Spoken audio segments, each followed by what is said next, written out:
Agency Operations Committee. It is 10:43 a.m. and I'd like to call the October 22nd, 2025 Agency Operations Committee meeting to order. Please be aware that this meeting is being broadcast via the internet. Members, when I call your name, please announce present. Richard Clemmer, Vice Chair. Present. Stacy Hawk. Emma Navarez. Present. Juan Navarez. Ashley Thomas. Present. Lisa Cantu.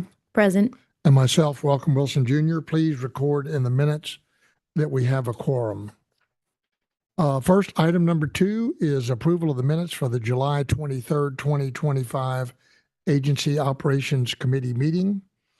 Do I have a motion to approve the minutes, please? A motion for Mr. Clemmer. Do I have a second? Second. Second for Ms. Navarez. Any further discussion? Those in favor say aye. Aye. Any opposed say no. Hearing none, the motion passes. Agenda item 3 is public testimony. We do not have anyone registered to testify today, so we will go on to the next item. Agenda item 4 is consideration and possible action to approve the consent calendar. The consent calendar includes items that can be approved without comment or discussion. This allows us to save time for other items that need more of our attention. The consent items are highlighted items in gray on the agenda. Members, the items on the consent calendar for consideration is agenda item 5A, report on grants and contracts. Members, does anyone want to remove this item from the consent calendar? Does anyone want to add any items to the consent calendar? If not, is there a motion to approve the consent item, please? So moved. I have a motion. Do I have a second? Second. Motion and second. Any discussion? Those in favor say aye. Aye. Aye. Any opposed say no. Hearing none, the motion passes. Next item, agenda 5A was approved on the consent calendar. Agenda item 5B is an update on the 89th Texas legislative session and 2025 interim. Sarah Keaton, Deputy Commissioner for Administration, and Sydney Gayton, Senior Director of Governmental Relations, will present this item and be available for questions. This item is for information only.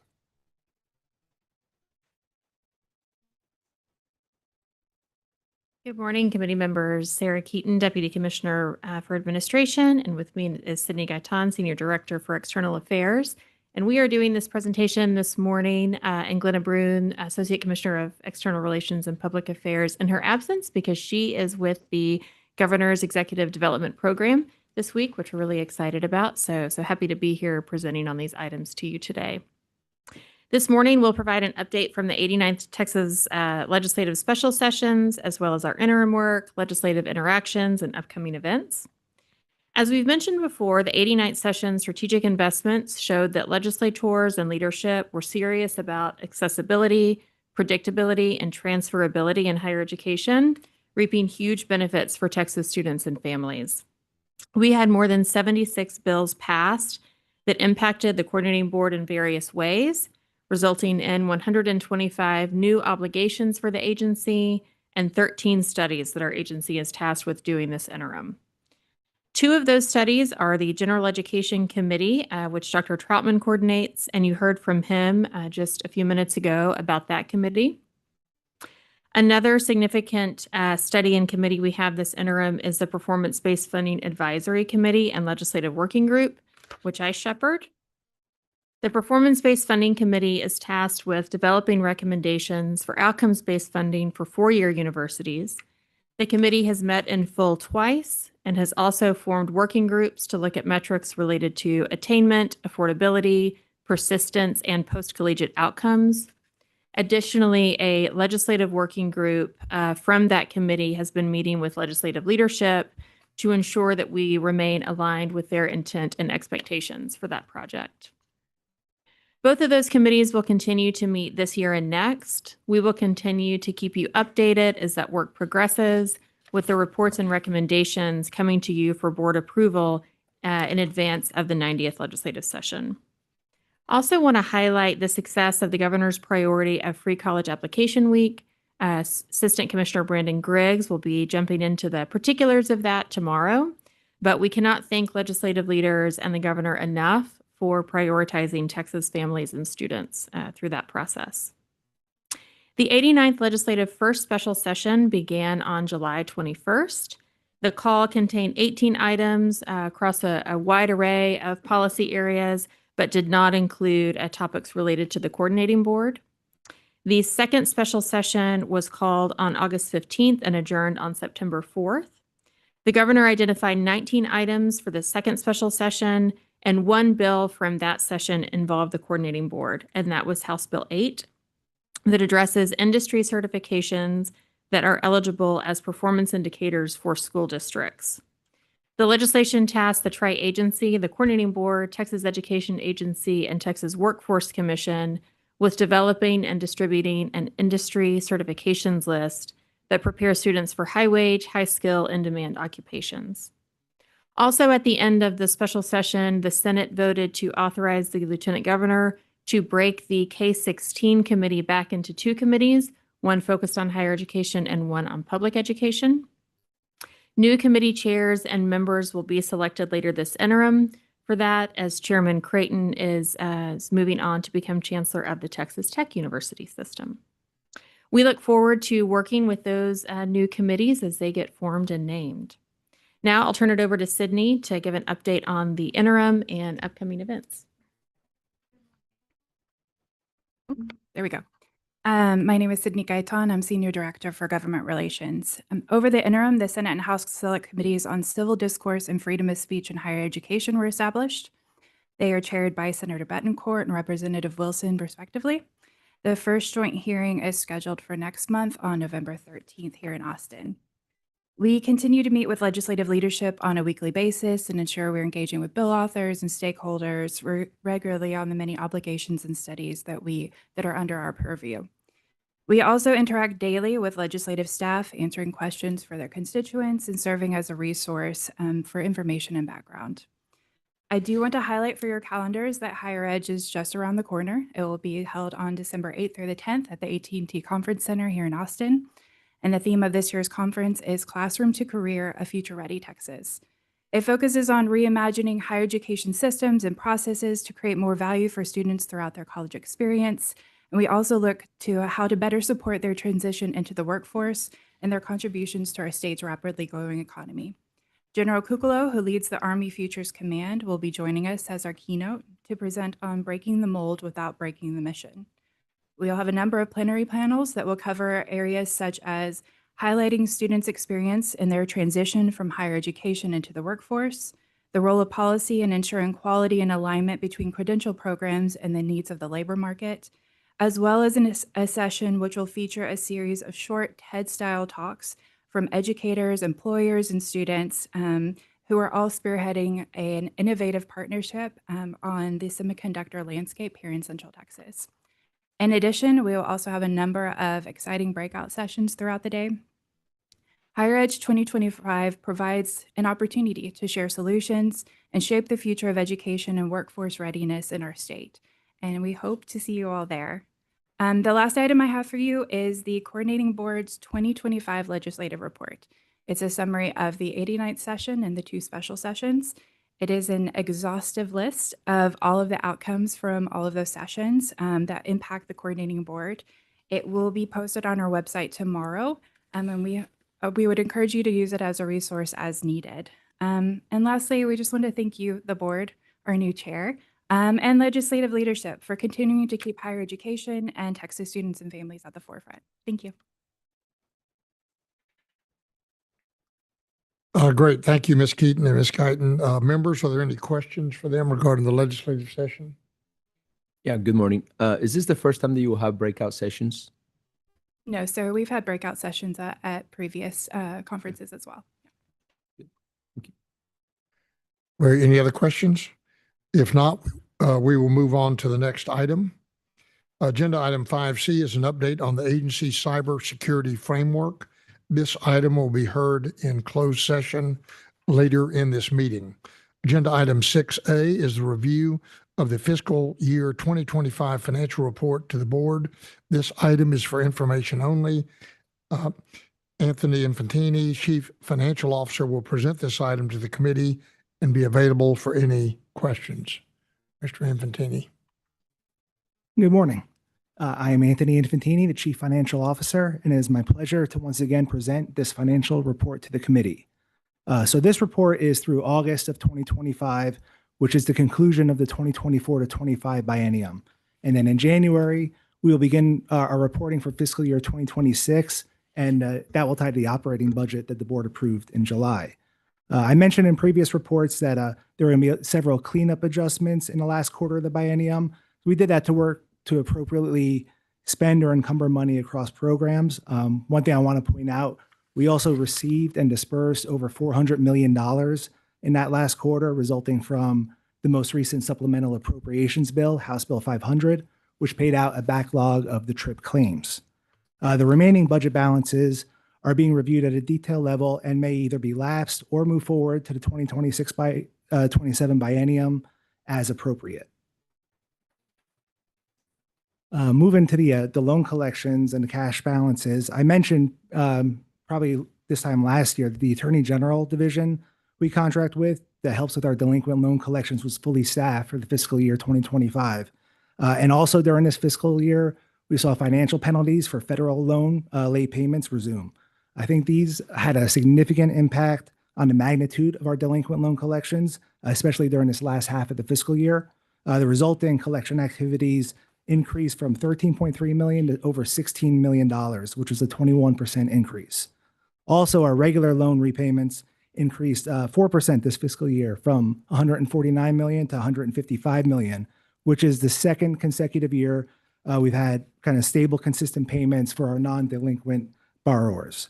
So as a result, $40 million was added to our student loan reserve fund at the end of the fiscal year, which is up 30% from the prior year. So what that fund is, it's comprised of student loan repayments that are more than our debt service requirements. So what this balance does is not only strengthens the financial position of the College Access Loan Program, also help self-sustain the program and its administration, but also smooths kind of cash flow mismatches that might occur between our bond servicing and the loan repayments, and also helps fund our forward loan program as an additional way to support students pursuing credentials that are of high value and high demand. Tomorrow, we'll be presenting the board a bond resolution for debt issuance and refunding activities for fiscal year 2026. And at that time, I'm going to be joined by our bond counsel and financial advisor. And accompanying that resolution, we'll provide the board with an overview of the bonds and our underlying loans, as well as some factors that may drive our refunding or other financing activities tied to the discussion we had in this committee last quarter. And with that, I'm happy to answer any questions you may have. Great. Members, do you have any questions? So we'll hear from bond counsel tomorrow as to what they're recommending. Yes, we'll have our financial advisor and bond counsel, and there'll be a little presentation, kind of go over the portfolio and loans as well. And that's great that we have a little cushion in our student loan program. It never hurts to Yes. have a little breathing room. If there are no other questions, we'll move on to the next item. Agenda item 7A is consideration and possible action to approve the internal audit charter. Arby Gonzalez, Assistant Commissioner for Internal Audit and Compliance, will present this item and be available to answer any questions. Mr. Gonzalez. Good morning. Thank you, Chair, committee members, Commissioner Rosser. My name is Arby Gonzalez, and I'm the Assistant Commissioner for Internal Audit and Compliance. I'm seeking your approval for our internal audit charter, which was last updated in January. The internal audit charter is a formal document that defines the internal audit's activities, purpose, authority, and responsibility. Professional standards require the board to approve the charter, and statute requires that we follow those standards.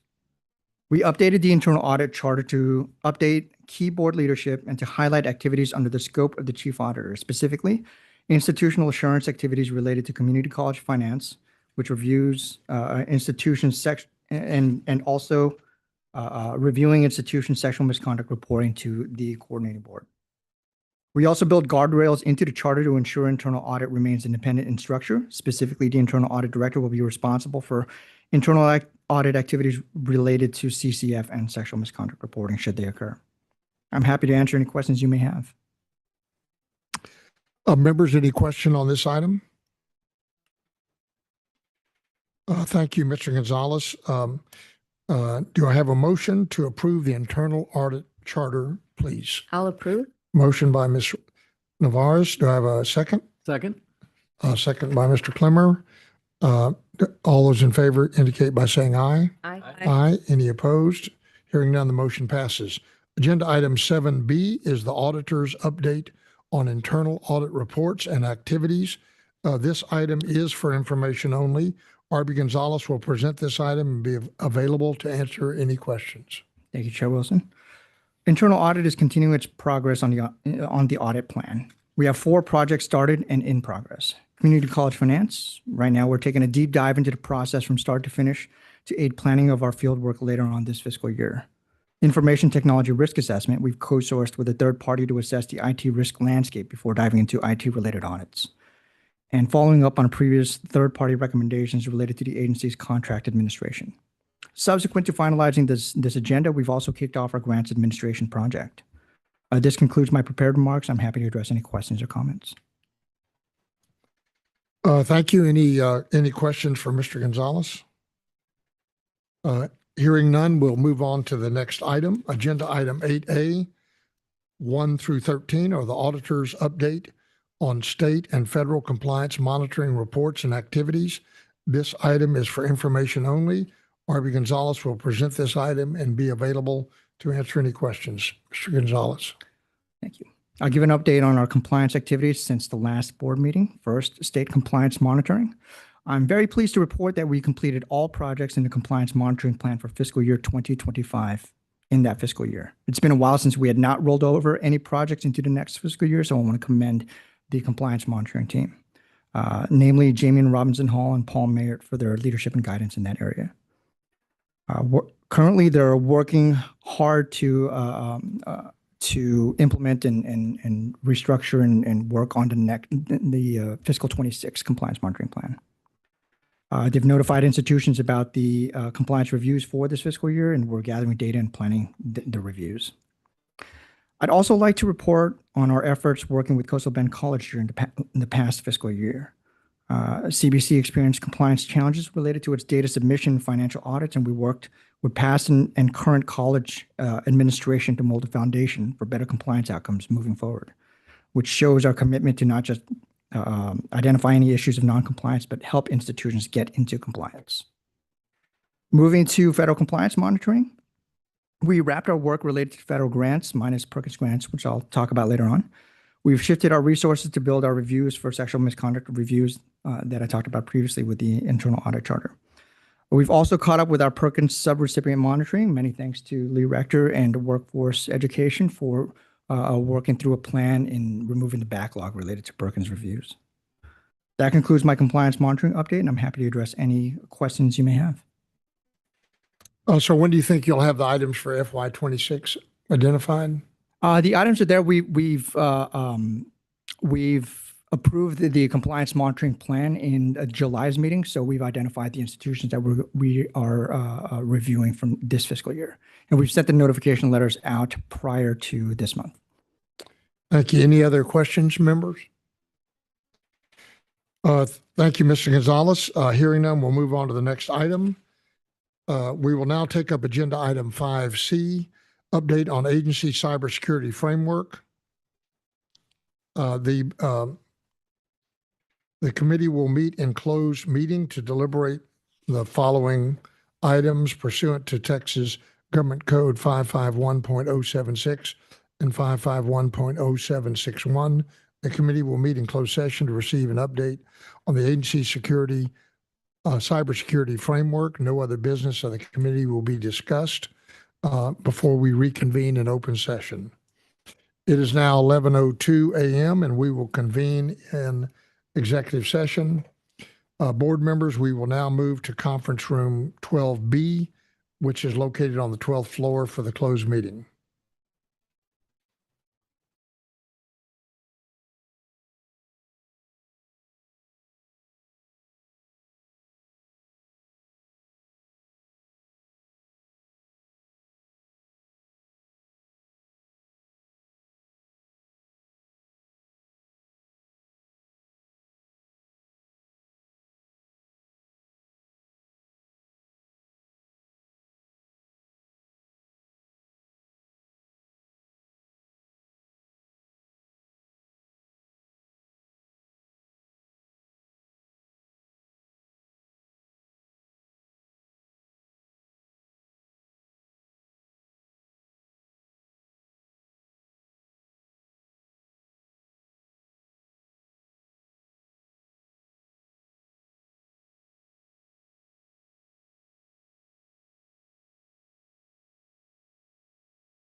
We have everybody? Yeah.